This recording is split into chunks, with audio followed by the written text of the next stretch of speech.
বিকেলবেলা আমরা একটা গাড়ি বুক করে বেরিয়ে পড়েছিলাম তালসারি, লাল কাঁকড়ার দেশ, উদয়পুর আরও নানান জায়গায় ঘুরতে।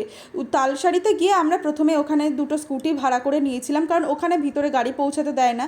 আর এইভাবেই স্কুটি ভাড়া করে 100 টাকা করে স্কুটি নয়, গিয়ে লাল কাঁকড়ার দেশে যেতে হয়। দেখতে পাচ্ছ কী পরিমাণে লাল কাঁকড়া চারিদিকে ছড়িয়ে রয়েছে, কাছে গেলেই না ওরা গর্তের মধ্যে ঢুকে পড়ছে। আর দূর থেকে আমি এই ভিডিওটা করেছি, এত সুন্দর দেখতে লাগছে। আর এখানে পার্শে মাছগুলো দেখছো পুরো একদম জ্যান্ত। তা সত্যি তালসারি জায়গাটায় গিয়ে এত ভালো লেগেছে না। আর এই স্টারফিশগুলো কিন্তু জ্যান্ত ছিল।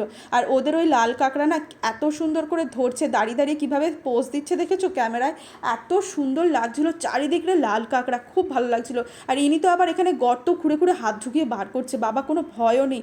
আমি তো দেখে পুরো অবাক। আমাদের হাতেও না ওনারা ধরিয়ে দিয়েছিল, বলেছিল এইভাবে ধরুন দেখবেন কামড়াবে না। তো সত্যি তাই, ওইভাবে পার্থ প্রথমে ধরলো, ধরে ওইভাবে নাকি সবাই এখানে এসে ফটো তোলে।